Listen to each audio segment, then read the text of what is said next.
नमस्कार। हम आज के वीडियो में कहानी के माध्यम से वो कहानी जो हम सब लोग पढ़े हैं, बचपन से में पढ़े हैं, उसके माध्यम से उसका एक आध्यात्मिक विश्लेषण करने वाले हैं कि उस कहानी में आध्यात्म क्या है, उस कहानी का दर्शन क्या है। भारत में ऐसी ऐसी रचनाएं हुई जिसको जो सभी वर्ग के लिए सभी के लिए बनाया गया।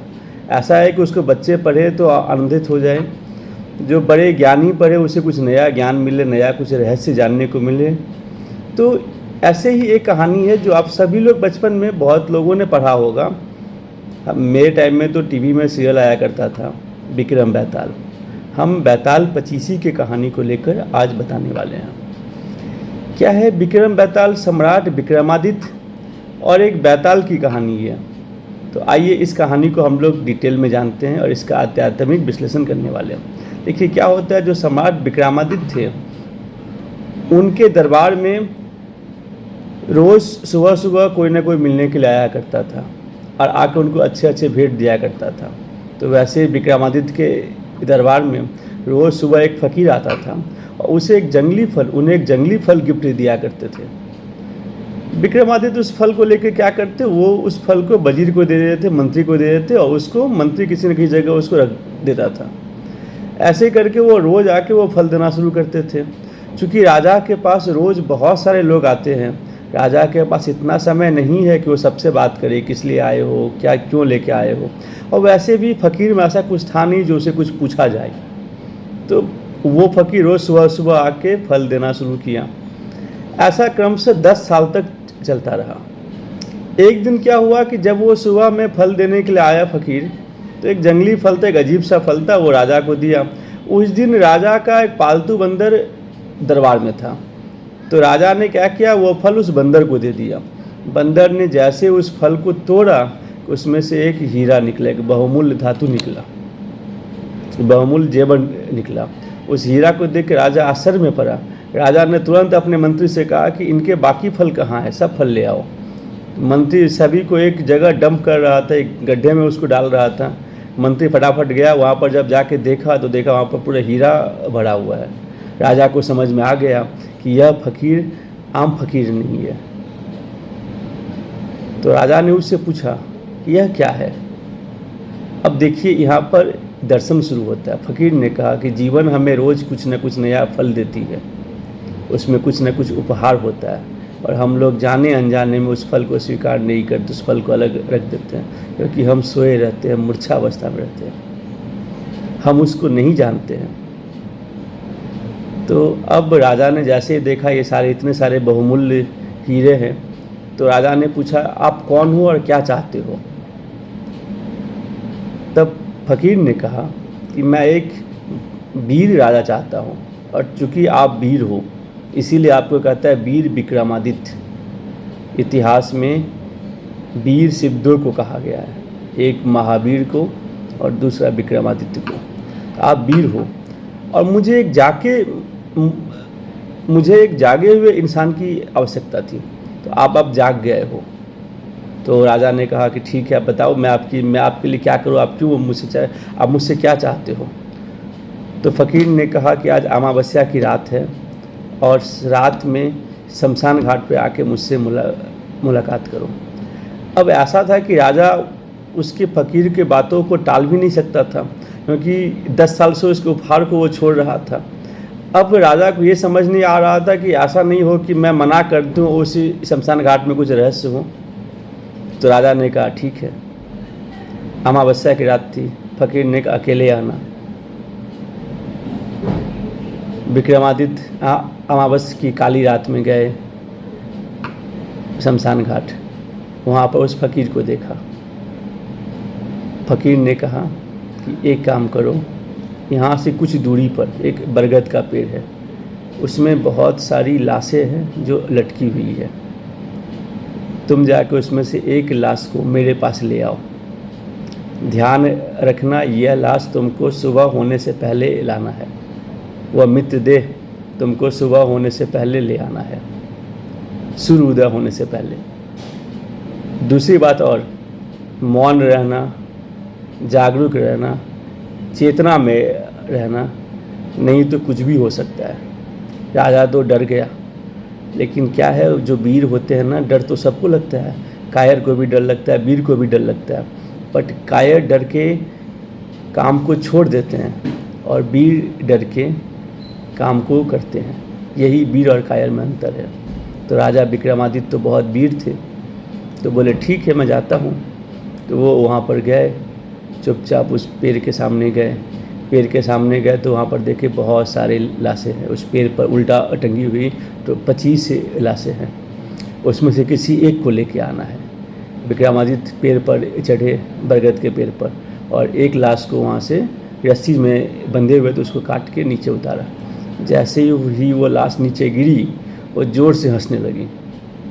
विक्रमादित्य तो डर गए और पूछे क्यों हंस रहे हो। जैसे ही विक्रमादित्य ने पूछा, उस लाश को मैं बैताल बोलता हूँ, जैसे उस बैताल से पूछा क्यों हंस रहे हो, बैताल चुपचाप फिर पेड़ पर चढ़ गया और बोला कि तुम यदि बोलोगे तो मैं पेड़ पर वापस आ जाऊँगा। तुम यदि चाहते हो कि मुझको लेकर उस फकीर के पास जाओ तो तुम्हें बोलना नहीं है। तुमने जैसे ही अपना मुंह खोला कि मैं यहाँ से चला जाऊँगा, मैं फिर से पेड़ पर आ जाऊँगा। विक्रमादित्य ने कहा चलो ठीक है, समझ में आया, ये कंडीशन है। विक्रमादित्य ने फिर से उस लाश के रस्सी को फिर से काटा, लाश फिर से गिरा, फिर से हंसा। विक्रमादित्य चुप रहे, क्योंकि पता था बोलेंगे तो फिर चले जाएंगे। विक्रमादित्य ने नीचे आए, उस लाश को अपने पीठ पर रखे और चलना शुरू किए।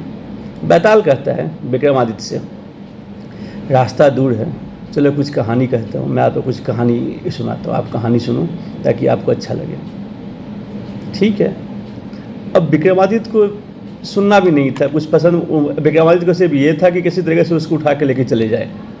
ठीक है, उन्हें कुछ झंझट में पड़ना भी नहीं था, लेकिन बोले कैसे कि मुझे नहीं सुनना है। जैसे ही बोलेंगे नहीं, फिर से वो भाग जाएगा, फिर से बैताल भाग जाएगा। तो विक्रमादित्य चलो ठीक है, कहानी उसको बोलने दो। तो वो कहानी शुरू करते हैं। बैताल कहता है, एक बहुत बड़ा गुरु था, उसके 3 शिष्य थे और एक बेटी थी। जो तीनों शिष्य था, उसके बेटी पर उसको प्यार हो गया। अब ये प्यार की कहानी है, प्रेम की कहानी है। प्रेम की कहानी में तो रस सबको आ जाता है। विक्रमादित्य को भी रस आ गया, जैसे आप लोग को रस आ रहा है। तो उसने कहा कि उस तीनों को गुरु के बेटी से प्रेम हो गया। अब जब गुरु के बेटी से प्रेम हो गया, तीनों योग्य थे, तीनों एक से बढ़ के एक थे, तीनों में सारी कुशलता थी।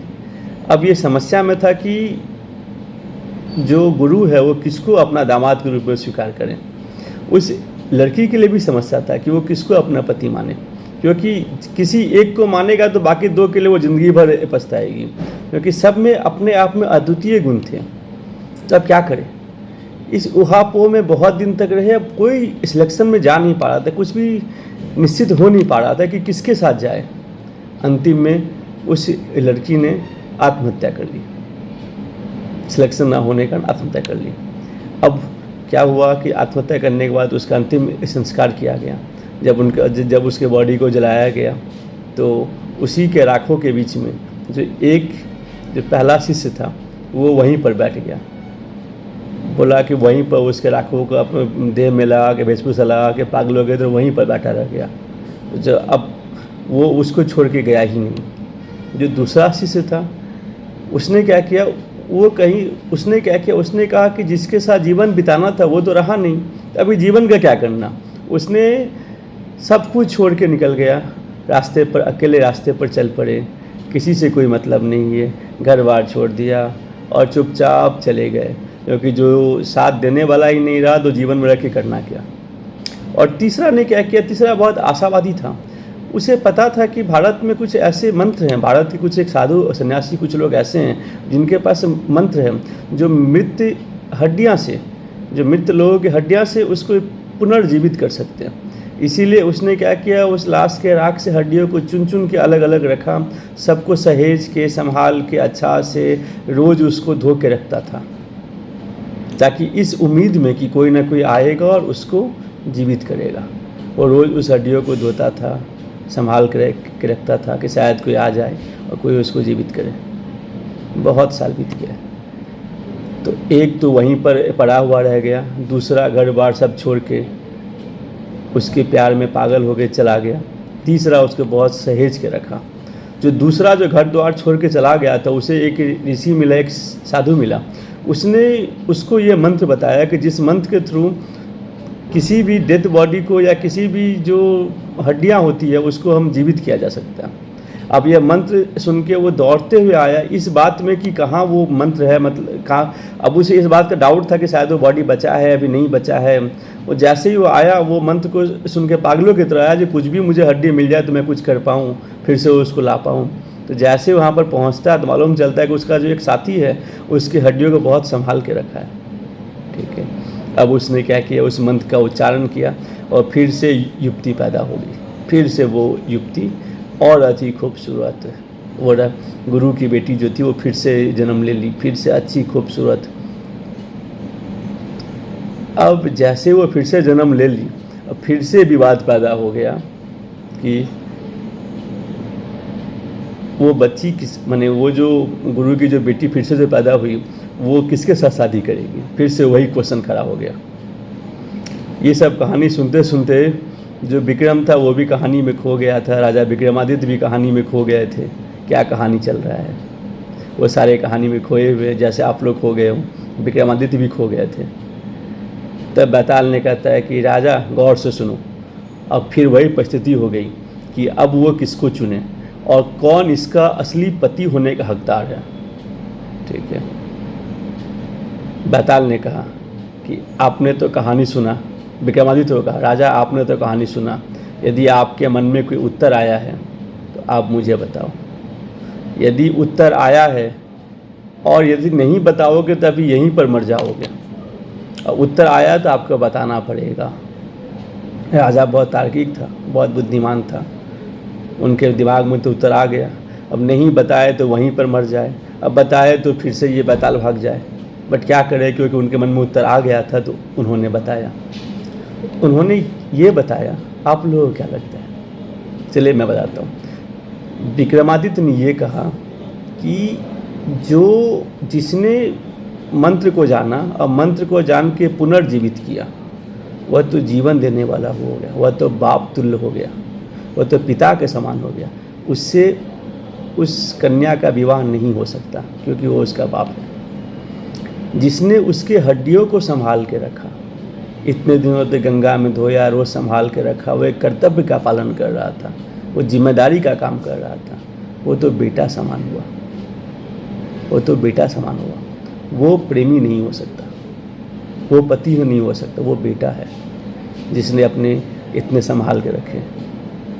पति तो वही होगा, प्रेमी तो वही होगा जो उस लाश के राख में वहीं पर शमशान घाट में पड़ा रहा, ना कुछ किया ना कुछ, सब कुछ छोड़ छाड़ के वहीं पर वो पड़ा रहा, वही असली प्रेमी है। जैसे ही विक्रमादित्य ने कहा, जवाब सुनते ही बैताल फिर से उड़ के वो पेड़ पर चला गया। ये कहानी क्या है? ये कहानी दिखाती है कि हम लोग, विक्रमादित्य को कहा गया था कि आप मौन रहो, मौन रह के सुनो, लेकिन मौन रह के सभी बातों को समझते हुए वो उस विचार में खो गए और एक मूर्छा की परिस्थिति में आ गए। वो इस चेतना से बाहर चले गए कि वो सिर्फ बैताल को लेके जा रहे हैं, वो एक साक्षी भाव को भूल गए। अब ये बार बार रिपीट होता है, जितना बार भी वो कोशिश करते हैं उतना बार वो बैताल कहानी बोलता है, प्रत्येक बार उसका आंसर उनको पता रहता है, वो कहानी गौर से सुनते हैं। अल्टीमेटली 25वीं बार ऐसी आती है, इसीलिए कहानी का नाम है बैताल 25। 25वीं बार ऐसे आती, 25th टाइम ऐसा आता है जब वो सिर्फ सुनते हैं और साक्षी भाव से किसी विचार, किसी के साथ वो एसोसिएट नहीं होते हैं। और वो 25वें बार में उस बैताल को साधु के पास, उस फकीर के पास ले जाने में कामयाब होते हैं। तो यह कहानी क्या बताती है? यह कहानी बताती है कि जैसे ही आप संसार के सारे बातों के उलझनों में पड़ जाओगे, आप अपना जो चेतना है उसको खो दोगे। आप जागरूक होकर जियो, आप चेतना में रहो, मौन रहो। और मौन बाहरी मौन नहीं, अंदर का भी मौन होना चाहिए। और अब जागरूक होकर रहो। आपने क्या किया, आपने उस कहानी को सुना, उसमें विचार आए। अब वो विक्रमादित्य कोई बुद्ध तो थे नहीं कि सभी को सुन ले और किसी विचार के साथ वो जुड़े हुए नहीं हो, इसीलिए विक्रमादित्य के पास में वो जवाब आता गया। बट अल्टीमेटली ऐसा हुआ कि उसी रात उन्हें बुद्धत्व की प्राप्ति होगी, उन्हें ज्ञान की प्राप्ति होगी, और उस परिस्थिति में पहुंच गए जहां उस बातों को समझते हैं, बातों को सुनते हैं, बट किसी बात के साथ जुड़ते नहीं हैं, जहां साक्षी भाव प्रबल हो गया। ये कहानी हमें सीख देती है कि हमें मौन रहना चाहिए, बाहर से भी अंदर से भी, और एक साक्षी भाव होना चाहिए। जो भी चल रहा है समाज में, जहाँ भी चल रहा है, आप उसको देखो, उससे जुड़ो नहीं। ये आपकी सबसे पहली, इस कहानी के माध्यम से, इस कहानी की सबसे बड़ी यही सीख है। देखिए, इस कहानी में क्या है, साक्षी भाव इम्पोर्टेंट है, साक्षी भाव महत्वपूर्ण है। आप समाज में रहो, समाज में जियो, सब कुछ करो, बट आप साक्षी के साथ रहो, सब रोल प्ले करो। बट जो समाज की, जो समाज में रहते हुए, समाज में जीते हुए, समाज में साक्षी होकर समाज के साथ एसोसिएट नहीं होना है। शांति बाहर की नहीं, अंदर की भी है। कबीर दास ने क्या कहा था? कबीर दास ने कहा था, नाव पानी में चले, नाव में पानी ना होए। नाव पानी में चले, नाव में पानी ना होए। संसार में साधु रहे, संसार में साधु रहे, संसार उसमें ना होए। जिस तरीके से पानी में नाव चलता है, आराम से नाव चल रहा है, लेकिन यदि पानी उस नाव के अंदर आ गया तो नाव डूब जाएगा। पानी में नाव चल रहा है, बट यदि पानी नाव में आ गया तो क्या होगा? नाव डूब जाएगा। ऐसे ही संसार में साधु रहते हैं। यहाँ पर साधु कहा गया है ज्ञानी को। साधु मतलब सन्यासी नहीं, साधु मतलब ज्ञानी।